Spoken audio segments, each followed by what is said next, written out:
Welcome to the JD Show.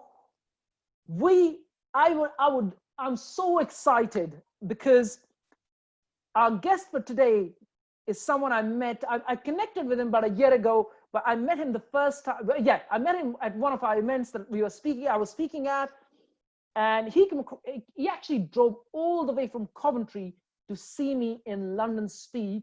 And even the same day, I just knew that this guy is going to do very, very well for himself. And he has actually proved that by doing the work, by taking the action and getting to a point where he's got a multi-property portfolio, rent-to-rent portfolio now, and making really, really good money for himself. And not just that, he's also a company franchisee and a company representative. And I'm always, and it's something that he doesn't know, but I always learn from him. So please help me welcome Muzzy. How are you, buddy? Wow. That was amazing. I'm good, thank you, Jack. How you doing? I'm fantastic. Thank you. Thank you for being on the show with us here. So tell us a little bit about yourself, your background, where you came from. How did you start the journey? Absolutely. So my name is Muzzy. Muzzy is short for a very long name. My full name is Muzingaye Nduna. Shortened it to Muzzy so it's easier for everyone else to pronounce. Yes. I originally came from Zimbabwe. I was born in Zimbabwe, came to England when I was 17 back in 2004. When I got here, I was the college age, and I had to do my GCSEs the 1 year, and then decided to be an engineer.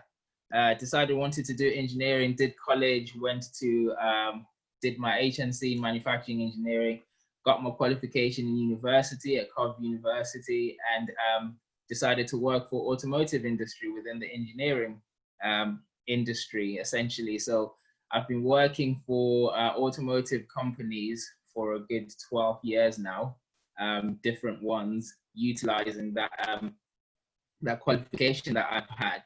And up until November 2018, that's all I focused on. And then November 2018, I stumbled across property. And then everything changed at that point.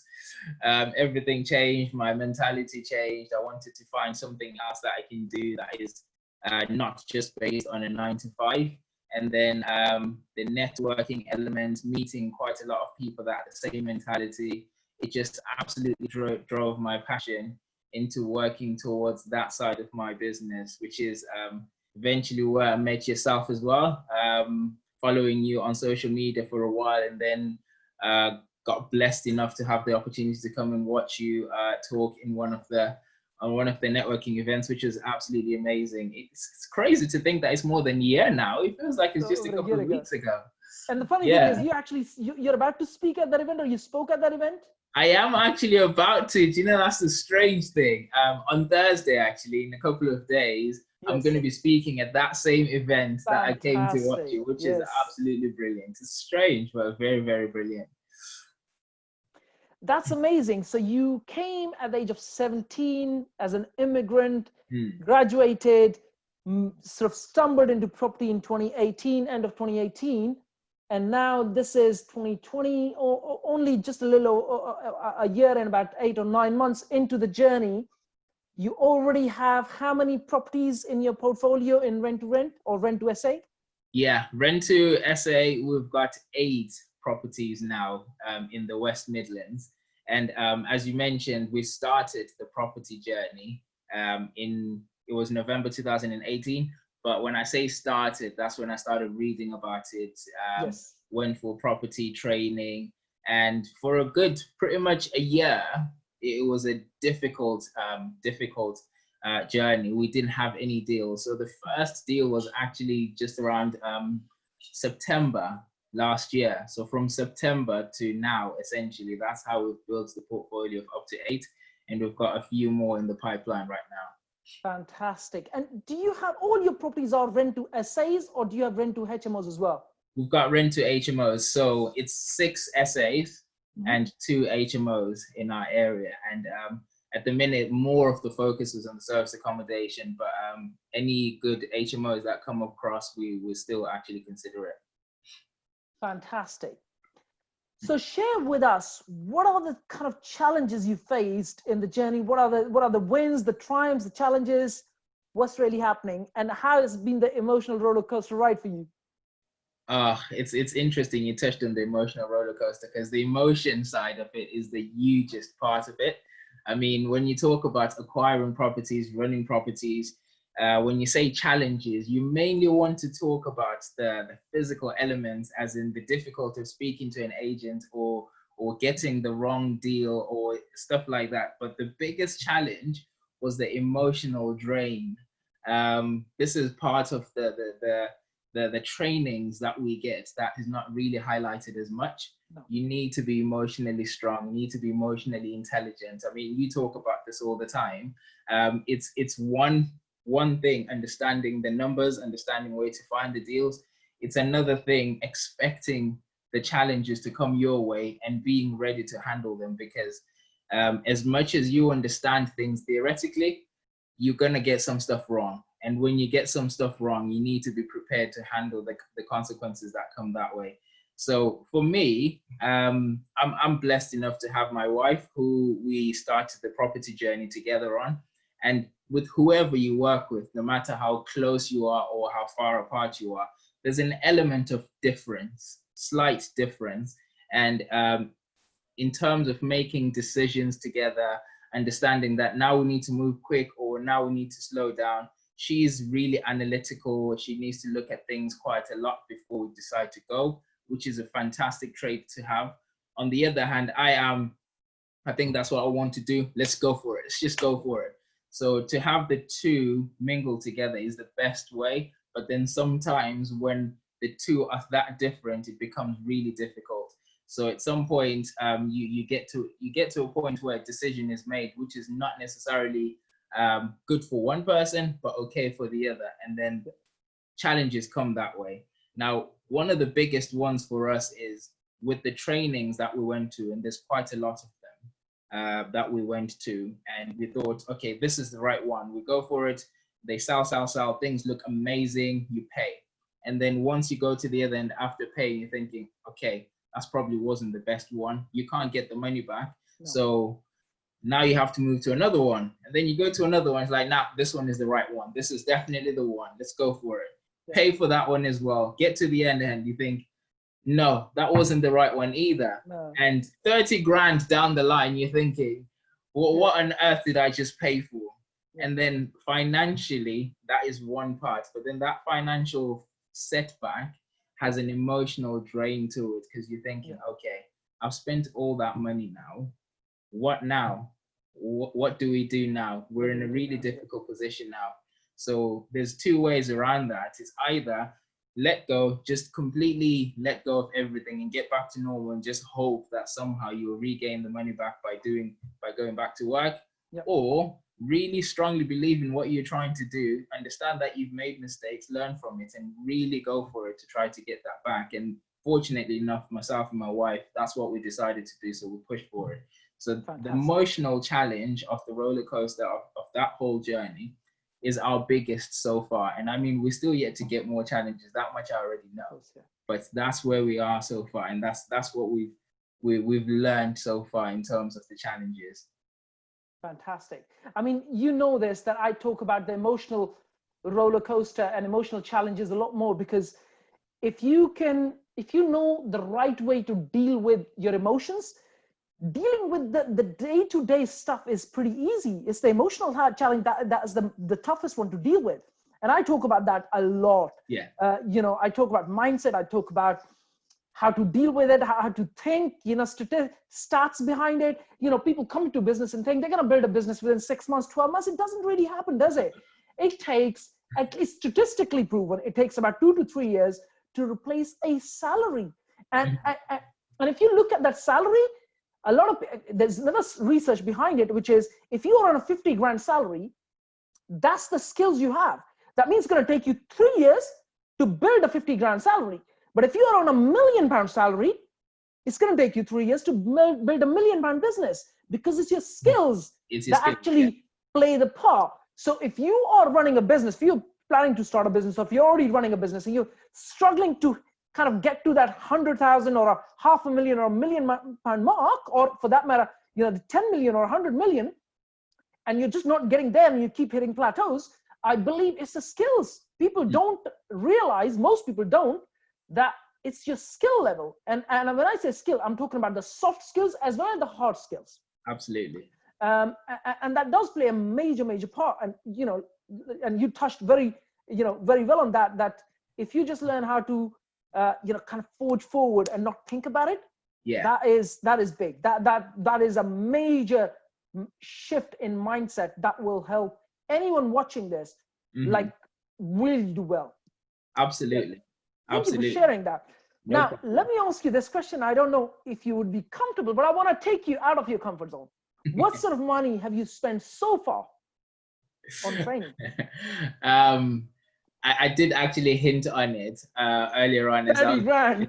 Yeah, it was just over 30 grand all in. Over 30 grand. To actually, for all the courses and everything that we've had to do to get to this point. And it's 30 grand that I would say, if you were to ask me this a year ago, I would have a sense of regret. I would have a sense of frustration. Yeah. But now, not necessarily because I'm starting to make money, but mostly because I had to go through that struggle to understand the importance of what I'm doing now. That's true. You just don't understand it. If someone were to hand it all in front of you and say, okay, here it is, it's all set up for you, just go for it, you won't value it that much. Neither would you value it, neither it's sustainable sometimes. Exactly. It's not sustainable either. And I think that's how we're designed sometimes. We need to be dragged out of our comfort zone to really get to know our strengths, to really get to know who we are. And we were really dragged out of our comfort zone. We've never been in that much debt ever before. So it was a very scary point. It was a very scary point. And I mentioned the point of, even though we got to that point, we just kept going. It's not credit to us, the fact that we just kept going. It's also keeping ourselves in a network of people that are fully driven, people that will not let you just let go. You'll be embarrassed. I mean, when I talk to you, I can't tell you that, Jack, I can't do this anymore. I know you're not going to let me do that. So I have to think of so many different ways of, okay, this is the struggle. I'll try this, I'll try that. If that doesn't work, then I can come to Jack and say, Jack, I've just tried 1, 2, 3, and 4. It's not working. What do you think I can do? But I couldn't come to you and say, look, I've had enough. I'm not doing this anymore, because you wouldn't let me. I won't let you. Having a network of people that will drive you on your bad days is something that I would absolutely recommend anyone to do. Keep the right people around you. Yeah. In fact, I remember a call from you at the start of this year, when you called me, and I can't share that, but I do remember that you had asked me to kind of, I'm going to hold on to a few things because I'm going through certain personal issue. And I still, at that point, remember that I was nudging you in a very subtle way to carry on. I remember that. Yes. Sometimes I don't like pushing people too much, because then you put them off. But I do still remember that. And this wasn't too long ago. This was only maybe 6 or 8 months ago, 6 or 7 months ago, in fact. This is exactly why I'm saying this, Jack, because I'm speaking from experience. I remember the exact time you're talking about. It was getting tough. It was getting really tough. And we had spoken about some stuff that we needed to do, and the timeline that I'd looked at and thought, I'm not going to reach this. I'm not going to be able to do this. So I thought, I'm going to tell Jack that this is not going to happen. And then, like you said, you kindly nudged me in a nice way to let me know that, well, I'm not letting you do that. No, I can't. I just cannot let people go. You can't give up on life. You can't give up on anything. You just have to carry on. Life doesn't stop for nothing. So that's just, but no, it was a great experience. I still remember that, because, a lot of people think that they're learning from their teachers or mentors, but I can assure you that teachers learn sometimes a lot more than proteges or students. They're learning a lot more. So in most cases, and I can tell you with a lot of humility and a lot of appreciation towards you and many other people that we are connected with, and them, that I do learn a lot more than they do, actually. Appreciate that. Appreciate Thank that. you. Okay, so let's dig a bit deeper into the rent to rent and rent to SA models. Yeah.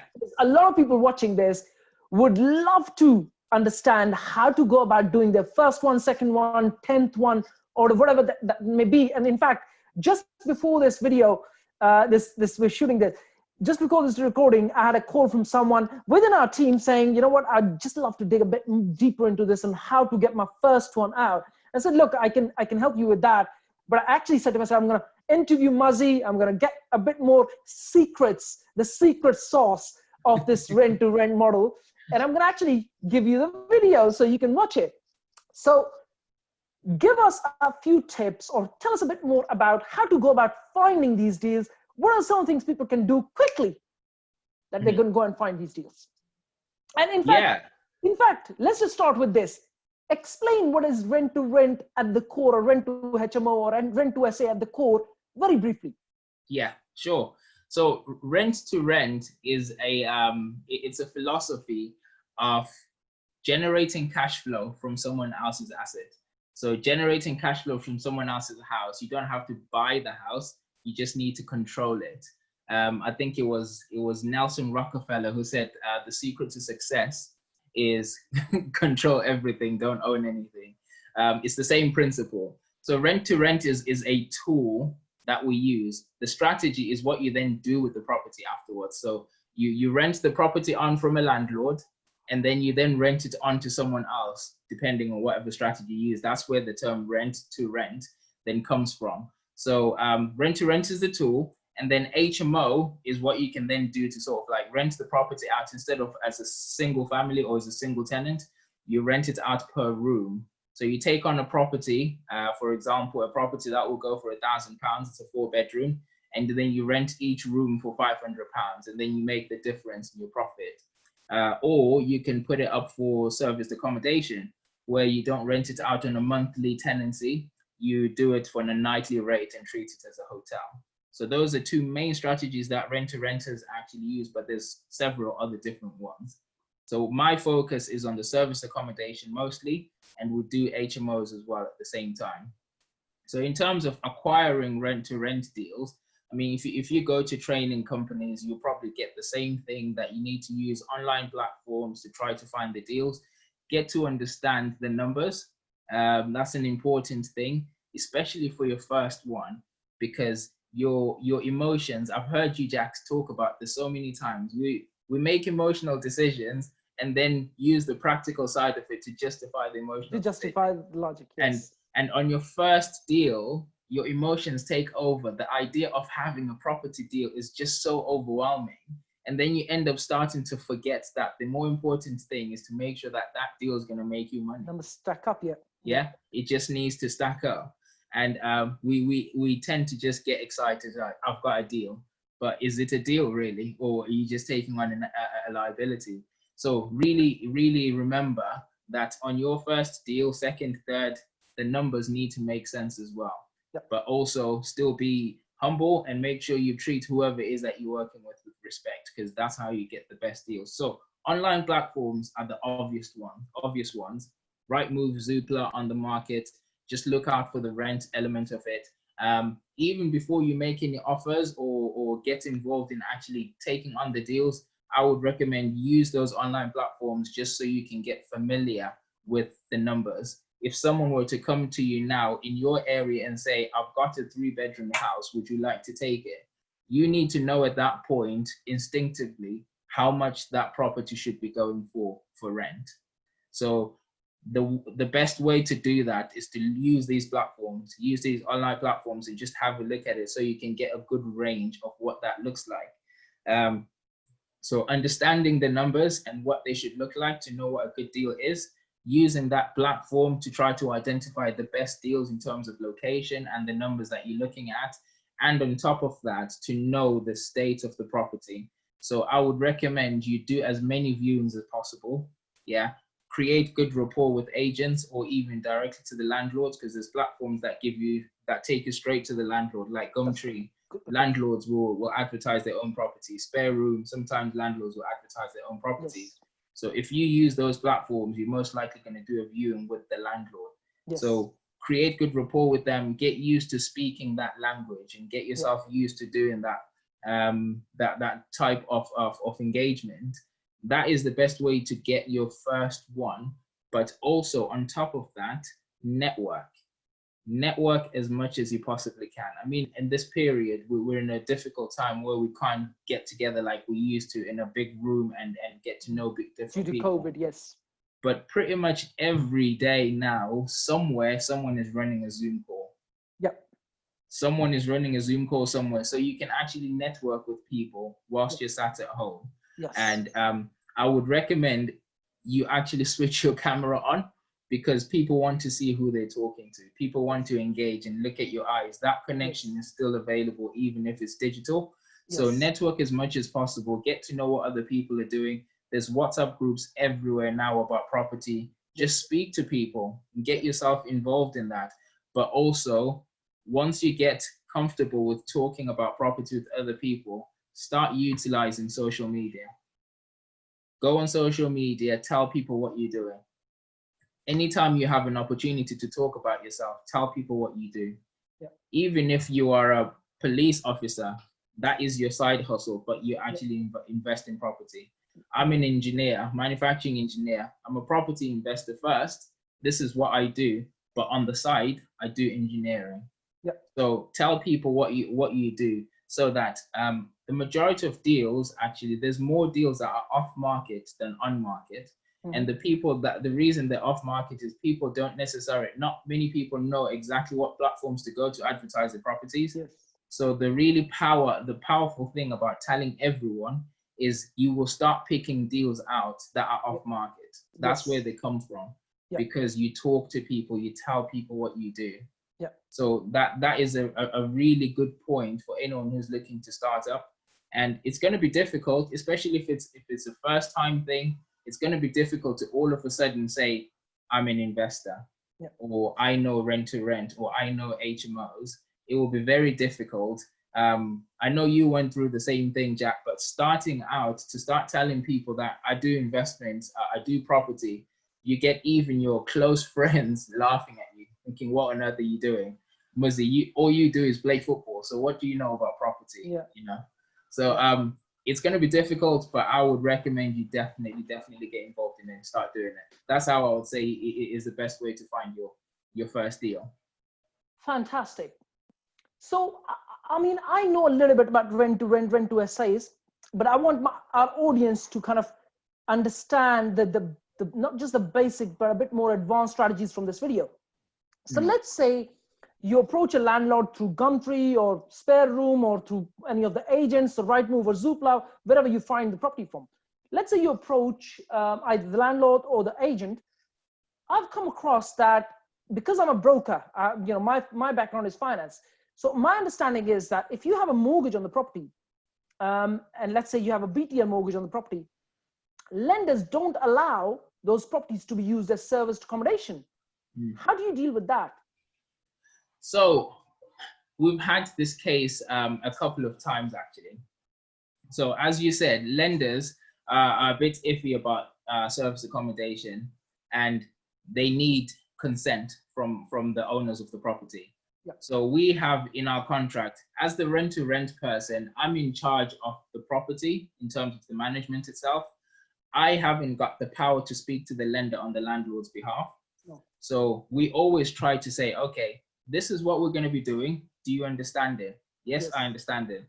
To make sure that this is being run in the correct way, you need to inform your lender so that you make sure you have the right mortgage.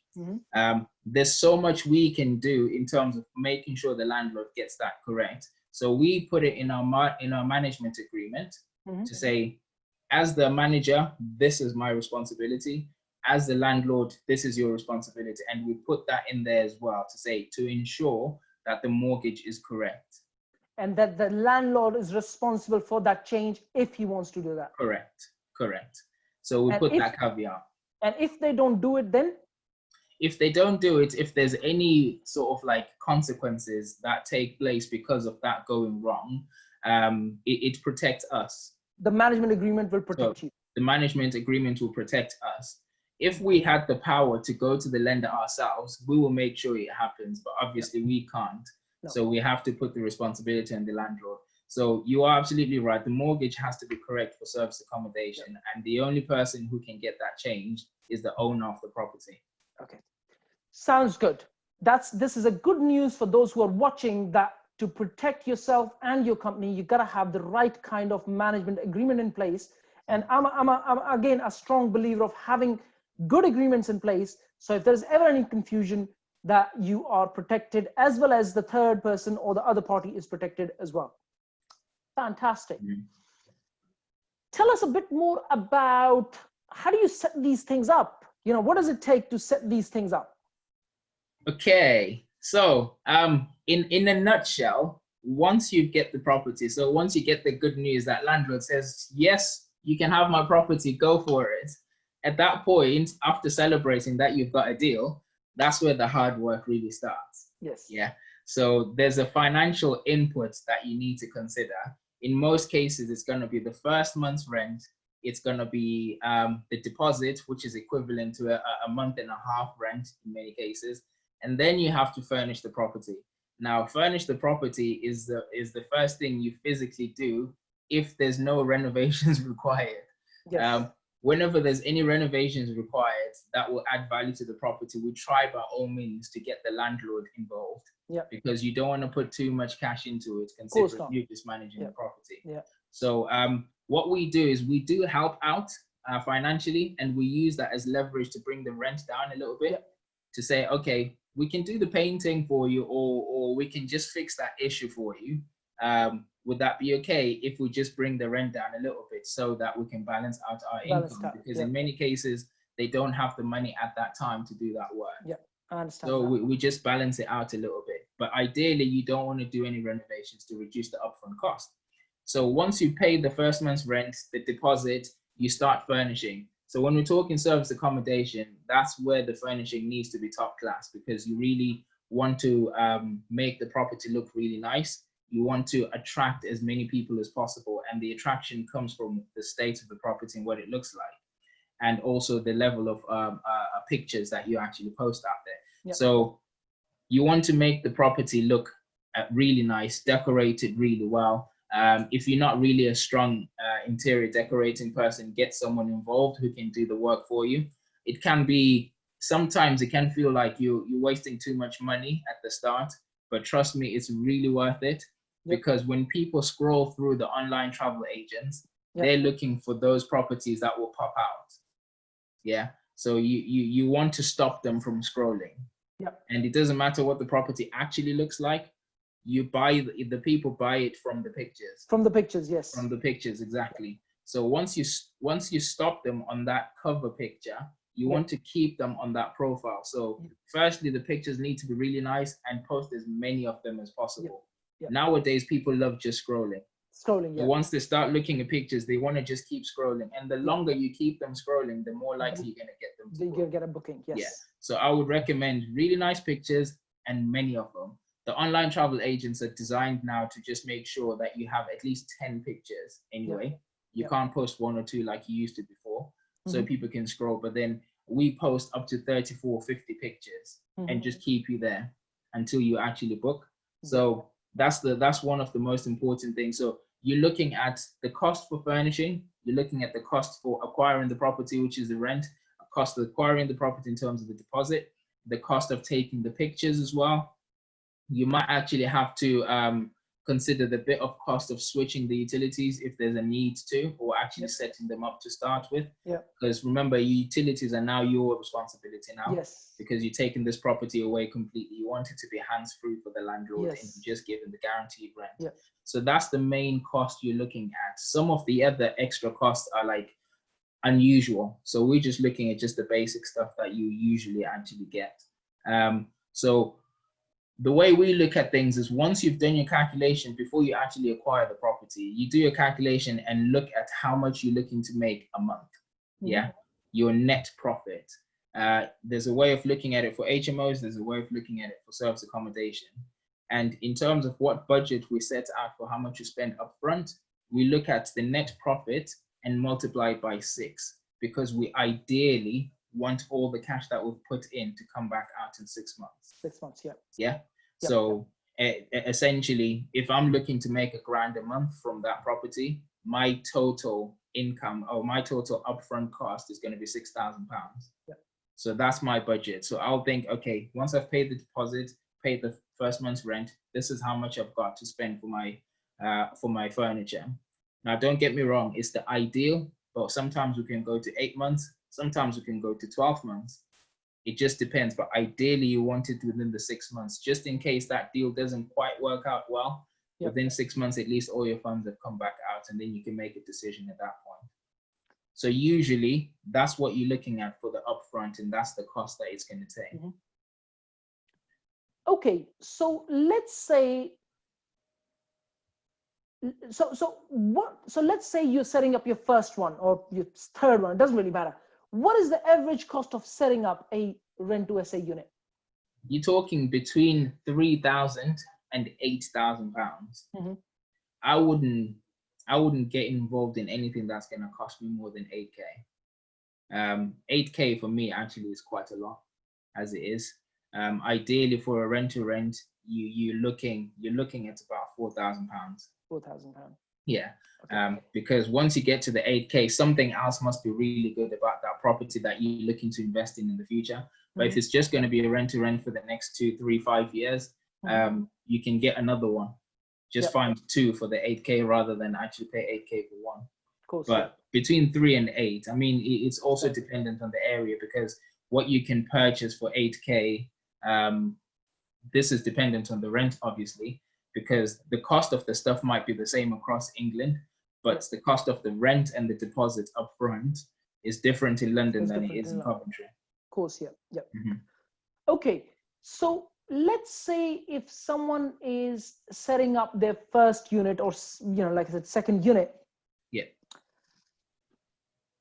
What kind of rental can they charge per room? Let's say in serviced accommodation, and rent to HMOs are pretty easy. You can check all of that. What kind of money can you charge for a serviced accommodation? Let's say it's a 2-bedroom flat.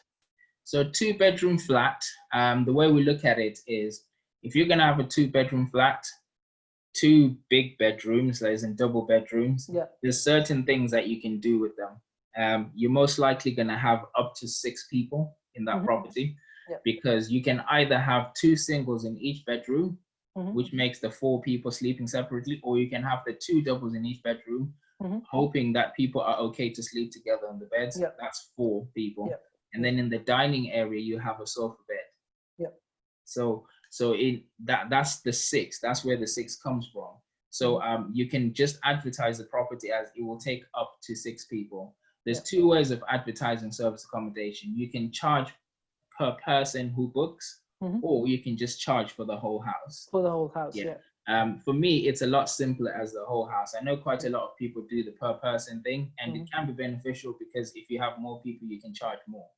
But I like to just keep it simple and say for the whole house, this is what you get. If 6 people come, if 1 person comes, you just still pay that. That's it. And have that for the house. Simple, So the question is, how much can you charge per night? And that's dependent on the area. The location, the West Midlands, 2-bedroom house, dependent on how nicely you've done it, you're looking at potentially £100 to £120 a night. You can do it up really nice and put extra features like a PlayStation, Xbox, and all that stuff, and then mm-hmm. just increase the price a little bit more just to justify it. Even if they don't use any of the equipment, you can. But you're looking at around £100 to £120 a night in the West Midlands. Fantastic. Okay. So I'm trying to dig deeper into this business model, because I know personally 2 people, and I think you've met one of them, with well over 140 rent-to-rents, and they have a slightly different kind of model. They deal on the care side of things. You're slightly on the different side of things. But okay, all sounds good. What is the first step anyone can take now to set up their first one? Okay, so to set up your first one, assuming you've got it, or are you talking? No, assuming you just literally starting out, you know nothing about rent to rent. How do you go about it? What is the first thing they need to go and do? I would say, just like you would for HMO to understand how the rooms are rates are actually going to understand that, do the same thing for service accommodation. One of the biggest platforms where service accommodations are advertised is booking.com, Airbnb. Yeah. You look at those, look for your area, just pretend you're a guest who's looking for somewhere to stay in your area.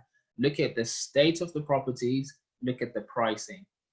So you will find properties on there. For example, like you've mentioned, the 2-bedroom house, you'll find a 2-bedroom house. It will say 5 or 6 people. You will see the state of the property, how nice it looks or how bad it looks, what price it goes for. And if you look through enough of these, you will start getting an understanding straight away from your own analysis, how much you can charge for a property. And then when you then start looking for these properties, you go for viewings, you can actually look around and think, okay, I could do 1, 2, 3, 4, and 5 and charge this amount per night. And then it gives you in the back of your head the highest figure you can offer for rent. And then you can actually start understanding that. So I would recommend, if you're starting out scratch, you've never done service accommodation before, get to understand what the standards are. Have a look at what other people are doing and how good or bad things are for them. And then you can take it from there. Okay.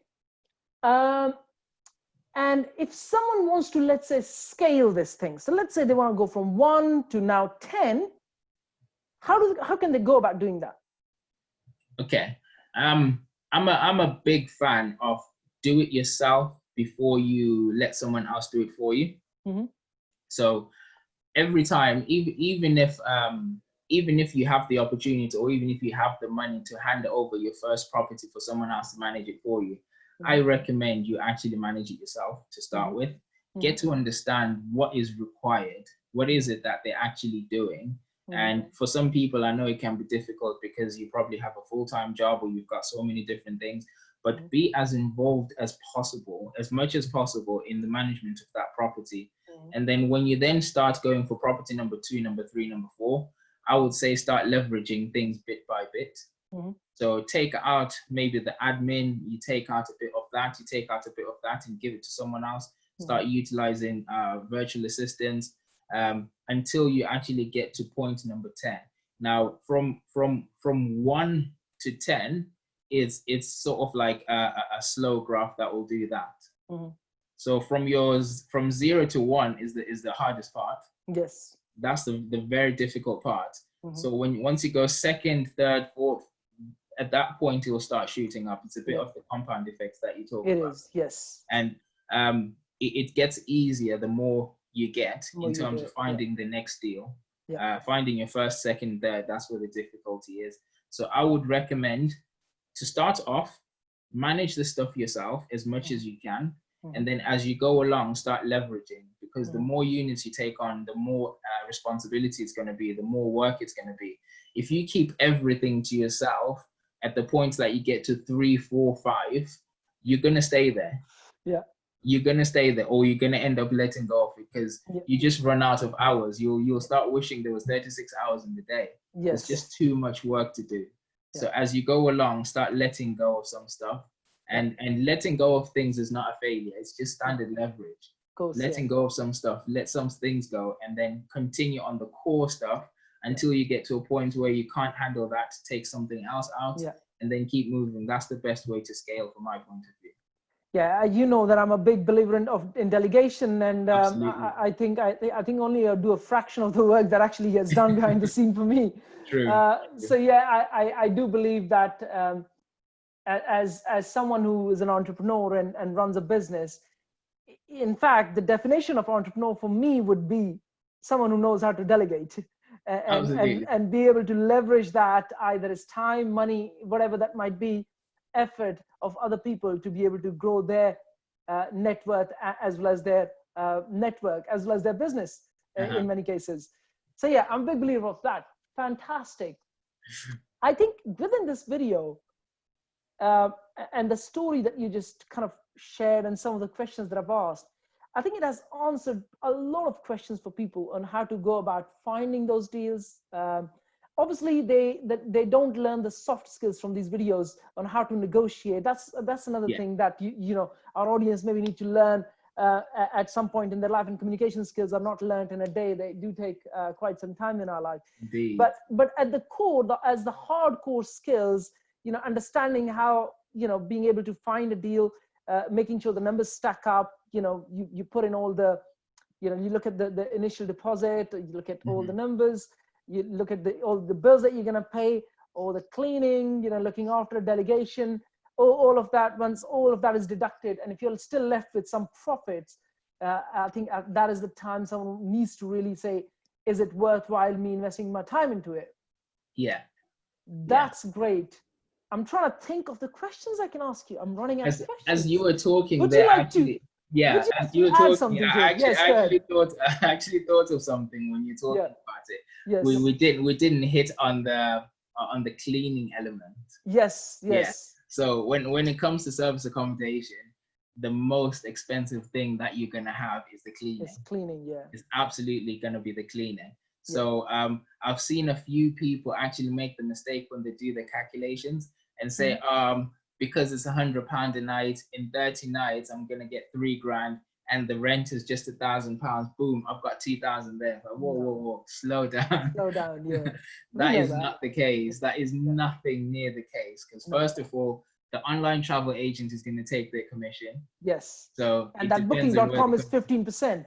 Yeah, it's gone up to 18 now with booking. Oh, is it 18 now? Thank you very much. Okay. And so obviously the ideal situation is you get direct bookings. Yes. But so you've got the online travel agents that will take the commissions. You've got something called the channel manager. And the channel manager is sort of like a platform that's going to link everything together. You have all these online travel agents. We call them OTAs. It's online travel agents, Booking.com, Airbnb, Expedia, TripAdvisor. There's loads of them popping out left, right, and center. So ideally, for you to get as much out of there, as much marketing as possible, you want to get your property in all of them. As many as you can. But you need a channel manager to synchronize all of them. Okay. Yeah. So each of the online travel agents can synchronize with each other. They can synchronize with each other. Yes. But what's difficult is once you've got them synchronized without a channel manager, if for whatever reason you decide, you know what, the demand is increasing, I'm going to move my property from £100 a night to 120. You're going to need to go and do it in every single one of them. And that can be painful. It can be painful, yes. So you want a channel manager to synchronize everything for you. Yes. So that if you decide to change anything, you change it within the channel manager. And then it just changes for everything. Yeah. So that's what you want them for. So you've got the online travel agent that will take the commission. The channel manager will need to get paid. The cleaners will need to get paid. Now, the cleaners won't just charge you for the clean. They will charge you for the changing of linen as well. Yes. So you can either buy your own linen or you can hire it. So where the cleaning, the linen changing is, that element is going to wipe you out. Yes. So when you do your calculations, you need to consider that. Yes. So ideally, you want less frequency on cleaning and longer bookings. Yes. So when we do our calculations, we base it on an average of 1 clean every 3 nights. Yeah. And if you have one clean every 3 nights, and at 50%, you break even. We used to say 35%, but then the COVID situation changed everything. Yes. You have a good deal if you break even at 50%. And then that's where you're looking at a good deal. But you need to consider your cleaning and your linen, your commission for the online travel agents, and paying the channel manager. Yes. So I've seen those 4 being omitted when people go for deals, and then they go in for deals and say, I've got a deal, I've got this. And then when you add all of these, there's no profits there. There's no profit whatsoever. There's no profit there, SA doesn't work. No. SA doesn't work if you don't consider everything. No. You need to ensure that every single element is considered in, because a good SA is a difficult thing to find. I believe everything works if the person who is leading it knows how to make it work. Absolutely. I've looked at many business models, and I come across people where they say, you know what, there's so much competition. We don't get enough bookings. We don't get enough business. And when I actually look at their business model, it's just poor. Like it's just horrifically, strategically, badly positioned. And I say, you know what? If you just know how to strategically position yourself right, you could make the same business model work very, very well. It's like, something that I maybe share with you all the time as well. Yeah. The gold is, or the diamonds are where you are, not in someone else's Not garden. somewhere else. Yeah. Yeah. And people feel, you know what? Serviced accommodation doesn't work. And then they go on to flips and they start doing flips and it doesn't work. And they start, because it's not the way they're working. It's the kind of person they are. Mhm. Again, this is not about one person. I'm not trying to point out on one person, Yeah. but it's just human nature. I come across a lot of people who are not, they don't do due diligence well. They don't dig deep enough. They don't look a layer down. Yeah. I mean, when I say due diligence, I'm talking about some real due diligence. Get in. Get in. Exactly, getting under the skin. Yeah. And most people don't do it because it takes effort. It takes time.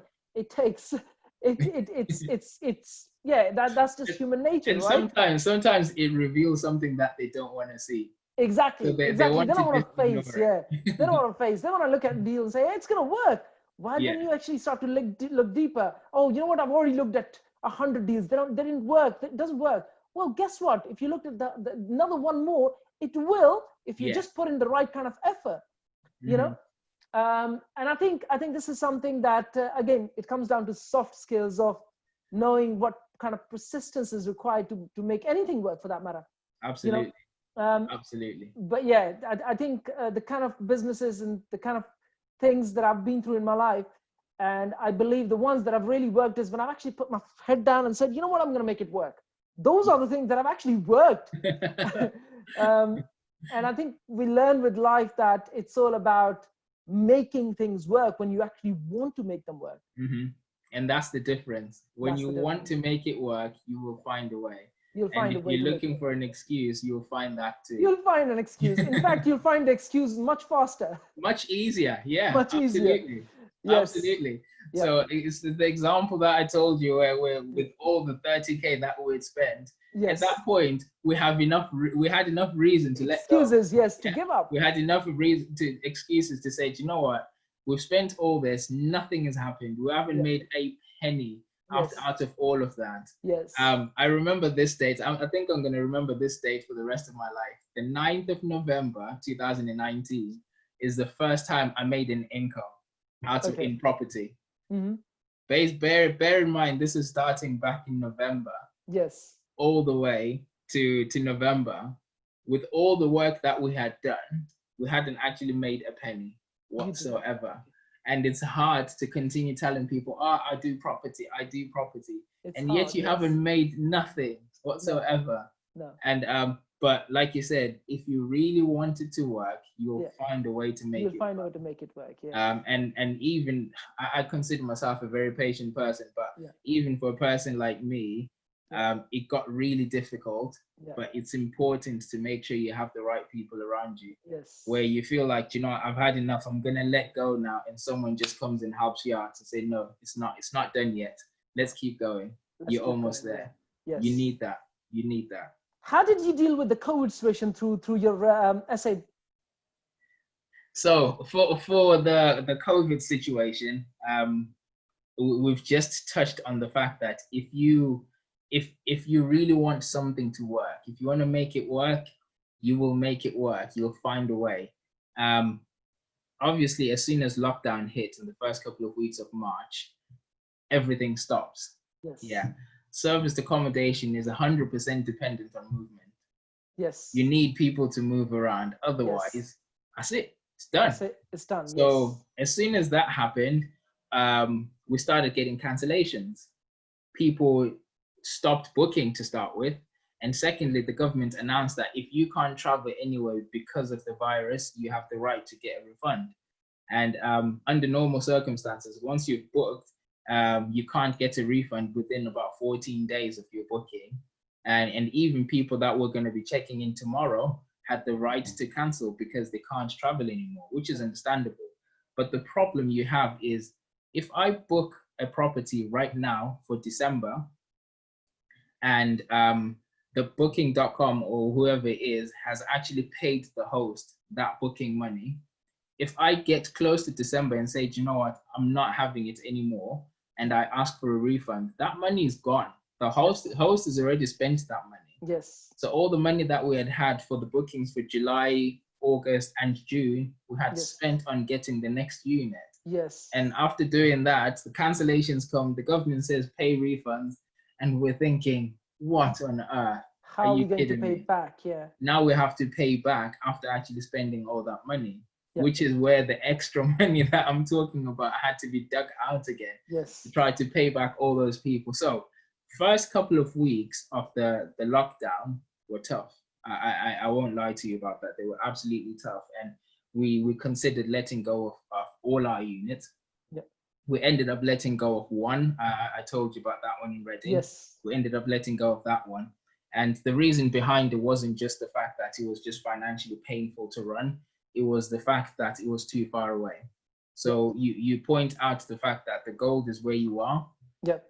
We got excited and went for a deal that was 2.5 hours drive away. I know that, yes. And even at that point, I didn't mention, but I was conscious. I was aware. Yeah, I could tell from your face when I told you, actually. You didn't show the same excitement, and I thought, okay, maybe he's not too keen about that one. But that property was just too far away for us to. Under normal circumstances, you can manage an SA unit remotely. It's okay. But because when that situation hit, the whole virus situation hit, in terms of marketing your property, we had to sort of like shift our way of marketing. You couldn't depend on online travel agents anymore. No one is booking through there. And there's a point where the government shut them down as well. So you couldn't book anything. You can go on the travel agent, you can see the properties, but you can't book them. No. So we had to find different ways of doing it.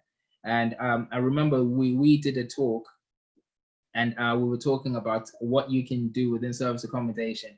And you actually pushed me to have my own speech at that point to say, what can you do now in service accommodation?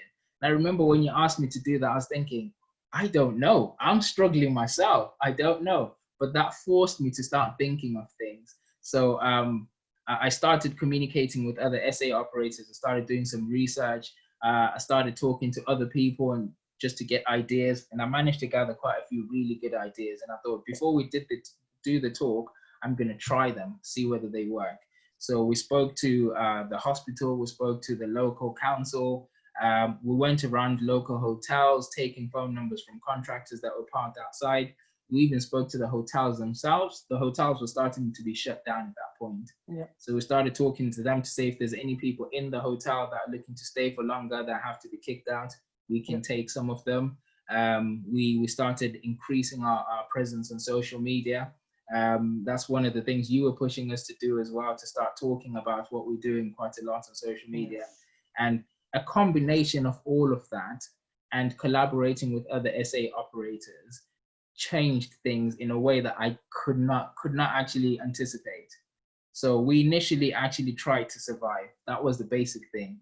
Try by all means to survive, and you're going to be fine on the other end. But then at the point that the COVID started in March, we had 4 units. And now we've got 8. So not only did we survive, we absolutely thrived in the COVID situation. It got crazy because with all the marketing that we were doing, it's changed from I'm chasing after guests to guests coming to us saying, we need this, we need this, we need this. I was at a point where I'm like, people, I don't have anywhere to put you. All my units now are fully occupied, but people kept asking for accommodation. So the only thing that we could do is to take on some more. So I then sort of became like a guest agent where I started recommending other people. So there's no guest who would come to me and say, I'm looking for this. And I would respond and say, I don't have anything. I would say, let me see what I can do for you. And then I'll just get off and speak to loads of agents and pass them on, just start passing them on. And then actually making a profit, a bit of a commission out of doing that and working with them. So in doing that, we made money in just passing on guests, but at the same time, because we have that such high demand, we had sort of like, to a certain level, guaranteed income if we take on another unit. So we started taking on other units, and we took 4 units, which are still running right now. that is a great example.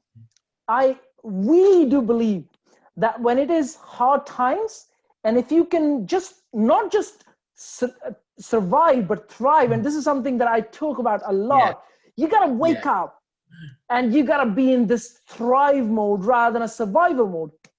And regardless of the situation, I mean, I can wake up every morning, and I believe as an entrepreneur, not just changing lives and the way things are done, but creating magic. And this is this morning. I woke up this morning and I thought, I gotta create some magic in my business.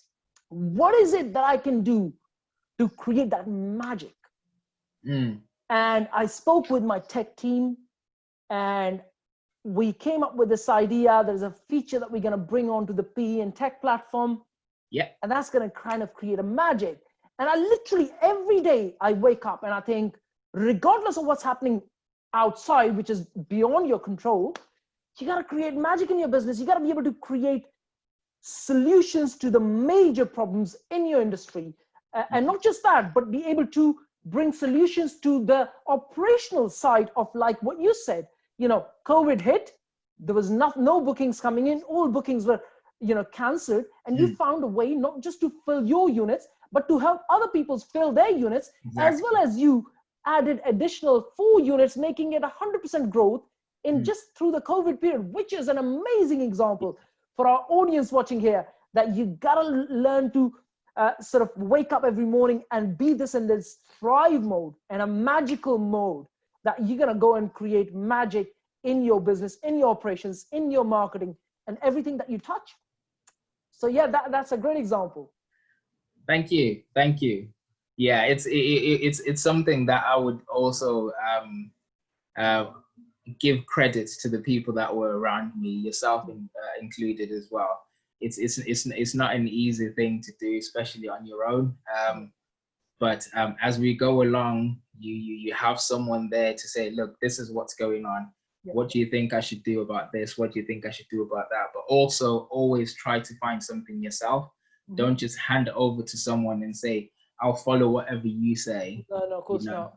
Try something yourself. And then by the time you get to the point of saying, okay, now I'm going to refer to this person, you'll say, I've tried 1, 2, and 3. This is what I think can work. What do you think? At least it shows that you're trying something yourself. You're not just handing over and following without using your own brain, essentially. No, but that's true. Okay. Where can people find you? Where can people follow you? How can they learn from you more? And this is something we're going to talk about in the coming week. But yeah, help people with this. Where can they follow you? Where can they learn from you? Where they can connect with you? And we'll go from there. Yes.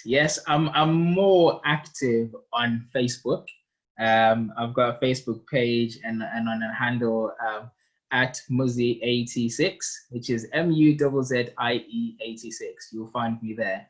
Or Muzingaye Nduna, MUZZIE NDUNA on LinkedIn. That's where you'll find me. So those are the 2 main ones that you'll find me. And then on any of those, it will redirect you to any other platform. So you'll find me on Instagram as well. You'll also find me on Twitter. Anyone who wants to speak about service accommodation, rent-to-rent, HMOs, I am passionate about that subject as much as I am actually learning as well. I love talking about it. Okay, I think you've got 2 Facebook groups. Please share with people, where can they join, and tell us the names of those groups, please. I do indeed. So as Jack mentioned earlier on, I'm a franchisee for Property Entrepreneurs Network in Coventry. So if you're on Facebook, you type in PEN Coventry. That group is the one that I'm running at the minute. Feel free to try to join. I will get yourself accepted.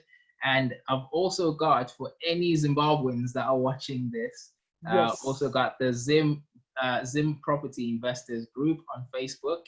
And any Zimbabweans that are looking to start up, anyone who's already running, who's looking to network with other Zimbabweans, just trying to create a community of Zimbabweans that are investing in property as well.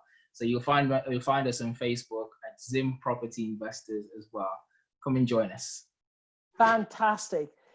So I hope the ones who are watching this video has helped you get started I think the magic is in taking action. If you go and take action, if you just go and say, you know what, I'm going to do this and I'm going to really make it work. If you just go with that mindset, you'll do very, very well. Go ahead and start and learn on the way. So yeah, if you're watching this, just go and do it. Have an absolutely amazing day. Muzzy, absolute pleasure to have you on the show. Thank you for being here with us. So audience, you will be able to find how to connect with Muzzy below this video. And yeah, have an absolutely amazing day. And I'll see you guys very, very soon. Take care. Thank you, Bye Jack. for now.